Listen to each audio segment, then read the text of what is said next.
Today we will be looking at a separate piece in pieces. You have all read the book and you may be questioning why Jean and Finney still hang around each other, which brings up further questions. How do people work together and build relationships, friendships? Our thesis to answer this question is that friendships force us to compromise our fears. But how? I'm glad you asked. You see, friendships as a whole require compromises to be successful. They don't need to know our identities. We know our names.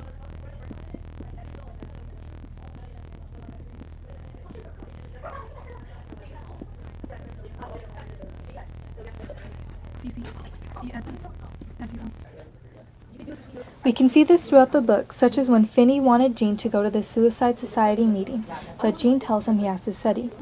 Finney tells Jean that if he needs to study, then he should study. He sees how studying is important to Jean and compromises his want for Jean's need to study.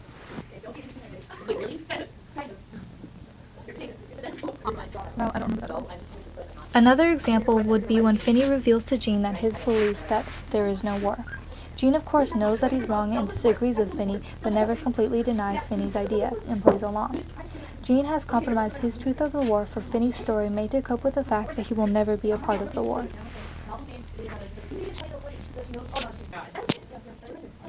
One last example is when Jean decides to go to the beach with Finney despite having a trigonometry test the following day, and if any faculty found out they could get expelled. He stays and has a good time. They even sleep on the beach and only make it back just in time for the test, which Jean inevitably fails. Here we see Jean compromising his grade and the rules just to do something fun with his friend.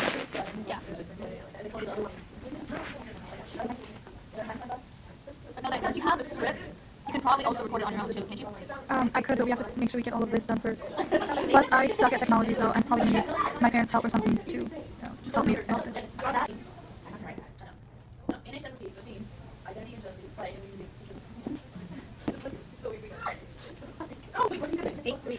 Now let's look at fear.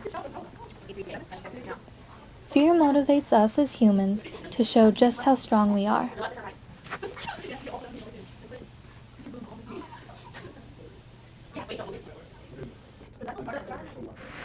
For instance, before the Suicide Society was created, Finney jumped from the tree first, then called Jean up with him.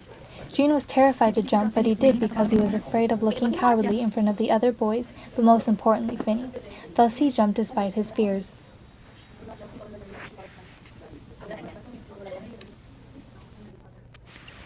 Later on, a fear deep inside of Jean that has been festering for a while causes him to push Finney out of the very same tree that he was afraid to jump from.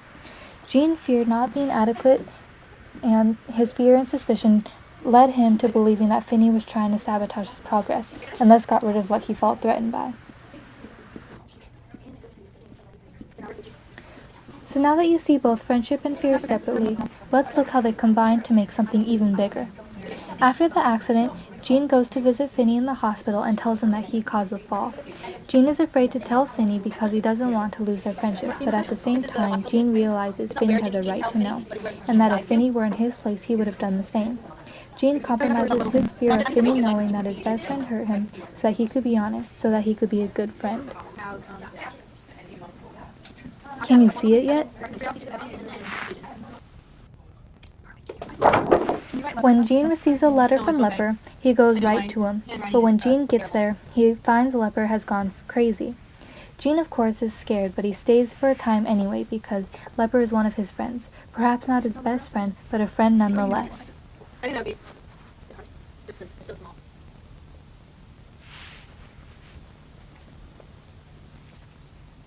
Finally, at the end of the book, during the trial for Jean staged by Brinker, Finney rushes out of the courtroom because he doesn't want to acknowledge the truth, that Jean was the one who pushed him out of the tree. Finney loves Jean as a friend so much that he would rather ignore the fearful truth, one that he was probably already aware of. The first one looks normal, the second one looks like he has nothing else. Okay, and then... Actually, I think if you could come and write Binker above this guy. Brinker? Binker. Hey, it's actually cursive! Not cursive, I mean. Print. Print! It's working! They No, made a that was bridge. really good. Looks like a rainbow. Could be a rainbow. Okay, and then... Okay, and then the darkened tunnel.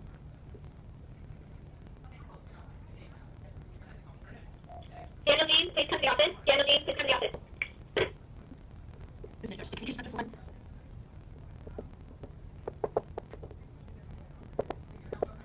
it's actually cursive.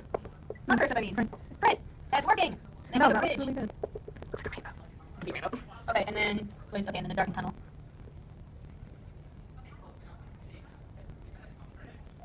Daniel Dean, please come to the office. Daniel Dean, please come to the office. Okay. Now we're doing graph. Am I in the shot? No. Do you want to be? No. I can make it so that you are. No, it's okay. I don't need to be in the shot. You're in the shot a few times. It's okay. Like if I accidentally get in the shot, I'm fine. Yeah, so is Carly. I put you in the shot, Carly. On purpose. I'm not gonna be holding hands, but that's weird for guys to do. Oh, they should have done a bro fist. Oh. No, no, no. Real, you're perfect. Okay. Oh man. Such bad drawing, such bad drawing. They should have Weasley sweaters that with their initials on them. What do you think? So like F, G. Yep. Should we paint that? Oh, no, that's a bowl. Sorry. Yay! And I'm gonna step back so you can see all three things.